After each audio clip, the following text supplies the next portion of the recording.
안녕하세요. 주식맘사TV입니다. 3월 11일 목요일 오늘의 종목 리뷰 및 내일의 감신 종목에 대해서 말씀드리겠습니다. 먼저 영상 보시기 전에 좋아요, 구독, 알림 버튼 부탁드립니다. 자, 전일 마감한 미국장 나스닥이 0.04% 상승 마감했습니다. 나스닥이 1.23% 상승해서 시작했다가 차익 물량을 맞고 거의 보합으로 마감을 했죠. 하지만 다우존스 같은 경우에는 상승을 나타냈습니다. 1.46% 상승 마감했고요. 다우존스는 역사적 신고가를 이렇게 갱신하고 있습니다. 그건 나스닥의 기술주들은 인플레이션에 대한 우려로 지금 조정을 받고 있지만 금융주들이 많이 포진해 있는 이 다우존스는 역사적 신고가를 갱신하고 있다는 겁니다. 그건 지금 장이 전체적으로 봐서는 그렇게 나쁜 장이 하락장이 아니라는 거죠. 어쨌든 오늘 코스피, 코스닥 양시장에 급등이 나왔죠.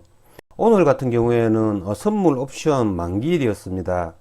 제가 어제 방송에서 선물 옵션 만기일에 조금은 하방으로 흐르지 않겠느냐라고 저는 생각을 했었는데 그와는 정반대로 상방으로 쳐버렸죠. 그걸 보면서 저는 정말로 이 선물 옵션 만기일 날에는 지수를 예측하기가 정말로 힘들구나 라는 생각을 했습니다. 제가 어저께 오늘 선물 옵션 만기를 이렇게 예측한 까닭은 전일 나스닥이 3.7% 급등이 나왔음에도 불구하고 우리나라 장이 0.6% 정도 하락이 나왔다는 거죠. 그래서 그것들이 오늘 조금은 오늘 선물 옵션 만기를 맞이해서 하방으로 좀 치지 않을까라고 생각을 했는데 완전히 예상을 빗나갔습니다. 이래서 선물 옵션 만기일에는 주가 예측을 굉장히 하기 어렵다라고 이야기하는 것 같습니다.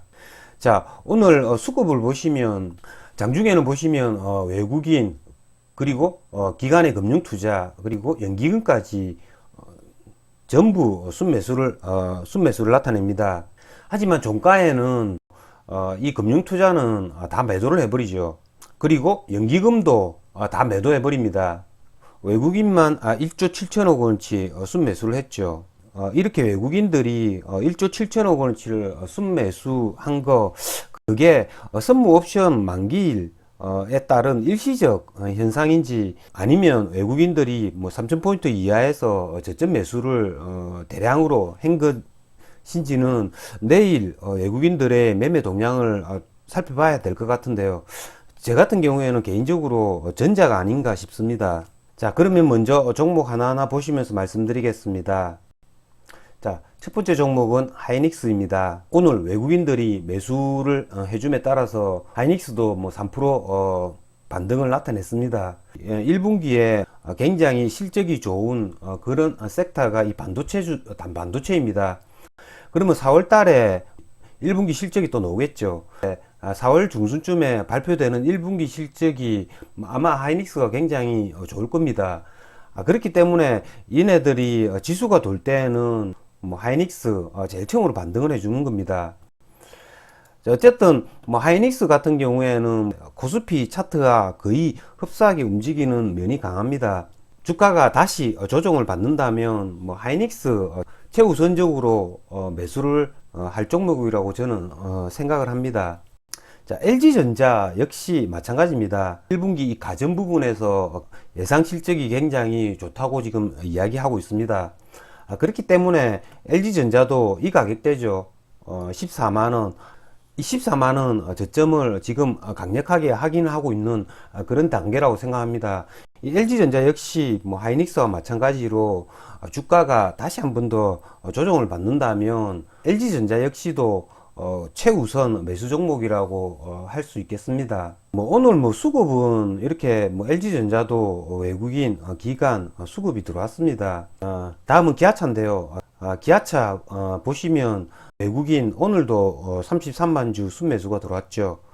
기아차 보시면 오늘 다른 애들보다는 좀 덜 올랐습니다. 그건 기아차가 다른 애들보다 먼저 저점을 찍고 이 반등을 했다라는 거죠. 그렇기 때문에 기아차가 이렇게 되돌리는 과정에서 다른 애들보다는 이번에 덜 떨어졌기 때문에 오르는 폭도 조금 낮지 않았는가라는 생각이 듭니다. 하지만 기아차 지금 현재 외국인의 수급이 굉장히 좋습니다. 5일 연속 지금 외국인의 수급이 들어오고 있죠. 기아차도 굉장히 좋은 주식입니다. 1분기 실적이 지금 좋다고 지금 애널리스트들이 말하고 있고요. 그렇기 때문에 기아차도 계속 눈여겨봐야 될 것 같습니다. 이 코스피 대형 우량주들 중에서 오늘 굉장히 큰 상승을 준 애들이 이런 2차전지 관련주들입니다.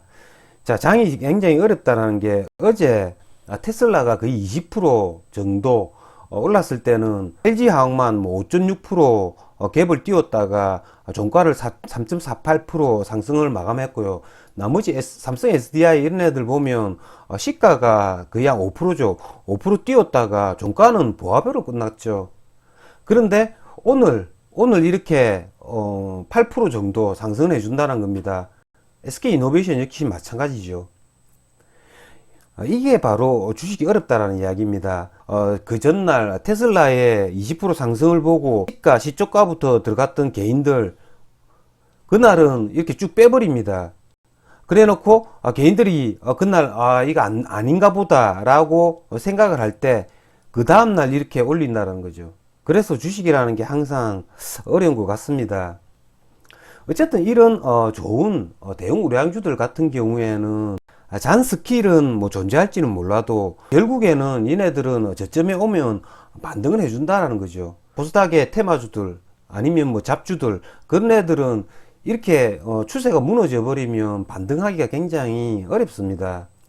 지금 당장 여러분들 뭐 예전에 작년에 굉장히 시세를 많이 주었던 뭐 코스닥의 코로나 관련주들 한번 보십시오. 그러니까 예를 들면 뭐 이런 알스포트 이런 애들 보면 한번 이렇게 추세가 무너지면 끝도 없이 무너집니다. 얘가 작년도 코로나와 관련해서 작년 여름에 23,000원까지 이렇게 상승했던 애입니다. 하지만 이게 추세가 한번 무너지니까 저점도 뭐 없다라는 거죠. 직업적으로 단타를 치시는 분이 아니라면 이렇게 코스피 대형 우량주들을 거래를 하시라는 겁니다. 이런 코스닥 테마주들은 전업 투자자들 그런 사람들끼리의 싸움입니다. 자, 오늘 우주항공 관련주들 코스피 코스닥이 이렇게 반등을 해주니까 우주항공 관련주들 다 같이 반등을 해줍니다. 이 우주항공 관련주들이 테마가 죽지 않습니다. 그건 왜냐하면 미국의 스페이스X 관련 기사들이 계속 연일 계속 뜨고 있다라는 거죠. 그렇기 때문에 지금 현재로서 우주항공 관련주들은 계속 이렇게 주가가 저점에 오면 튀어주는 그런 모습을 계속 나타내고 있는 것 같습니다. 다음은 메타버스 관련주인데요. 오늘 새벽에 미국 나스닥에 로블록스가 상장을 했죠. 상장 첫날에 54% 급등을 했다고 기사가 떴습니다. 그로 말미암아 선익 시스템 오늘 아침에 살짝 시세를 한번 주었죠. 최고가가 17,900원 한번 찍었습니다. 찍고 계속 하락하는 모습. 종가는 뭐 3.26% 하락 마감했습니다. 시초가에 사가지고 몇백원 수익 실현하고 나오신 분도 계실지 모릅니다. 하지만 종가상으로 이렇게 빠진다라는 거죠. 선익 시스템 같은 경우에 이제 로블록스도 상장이 됐습니다. 얘 같은 경우에 뭐 빠지지 않고 16,000원대 여기를 지켜주고 옆으로 행보한다면 뭐 제가 전일 방송에서 말씀드린 것처럼 다음 주 초중에 한번 매수도 한번 고려해 보겠습니다. 다음은 비트코인 관련주입니다. 오늘 비덴트 시가가 거의 한 3% 시작을 했죠. 3분봉상으로 보시면 이렇게 시가에서 물리는 것들이 아니라 시가에서 계속 상승을 해주는 모습을 보입니다. 시가가 3%에 시작을 해가지고 거의 9%까지 상승을 하죠. 그랬다가 9시 한 40분쯤이죠. 시초가를 깨버리는 이런 긴 음봉이 나오죠. 저 같은 경우에는 전일 비덴트를 종가 오버나잇을 해가지고 얘가 9% 오르는 동안 여기서 다 매도했습니다. 여기서 수익을 낼 수 있었고요. 자, 오늘 비덴트 수급을 보시면 외국인들이 다 빠져나갔습니다. 54만 주. 그나마 전 이틀 동안 매수를 했던 사모펀드가 빠져나가지 않은 거는 뭐 다행이라고 생각하는데요. 일단 외국인이 빠져나갔다라는 거죠. 오늘 이렇게 프로그램을 보시면 9시 한 15분부터 이렇게 외국인이 매도세가 나오죠. 10시쯤 되면 외국인의 매도세가 점점 커집니다. 고점을 찍고 이렇게 음봉을 나타낼 때부터 외국인들이 수익 실현을 한다라는 거죠.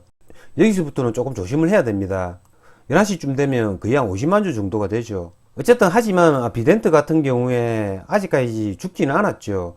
얘네들 아직까지 매각에 대한 이슈는 남아있고요. 내일도 유심히 관찰해 봐야 될 것 같습니다. 오늘 상한가 간 종목이 있는데요. 한국전자홀딩스. 자, 한국전자홀딩스 뉴스가 떴죠. 10시 16분쯤에 뉴스가 떴습니다. 쿠팡이 대규모 물류센터를 지으려고 100만 평 규모의 물류를 확보한다는 그런 이야기가 나오고 있다는 거죠. 그래서 상한가를 간 것 같은데요. 내일 쿠팡이 상장되기 때문에 한국전자홀딩스를 저 같은 경우에는 별로 거래를 하고 싶지는 않습니다. 오늘 상한가를 갖긴 갔지만 거래량과 거래 대금이 굉장히 작죠. 그리고 내일 쿠팡이 상장이 된다라는 거죠. 여러분들께서도 만약에 거래를 하시더라도 조금 조심해서 거래를 하셔야 될 것 같습니다. 비덴트 전일 종가 오버나잇을 했습니다. 오늘 비덴트가 장중 아침에 한 10% 정도 상승을 했죠. 거기서 수익 실현할 수 있었습니다. 370만원 정도 수익이 났습니다. 이상으로 주식마법사TV를 마치겠습니다. 제 영상이 도움이 되셨다면 좋아요, 구독, 알림 버튼 부탁드립니다. 끝까지 시청하신 분들에게는 보유 종목이 급등할 수 있게끔 마법을 걸어드리겠습니다. 윙가르디움 레비오사. 감사합니다.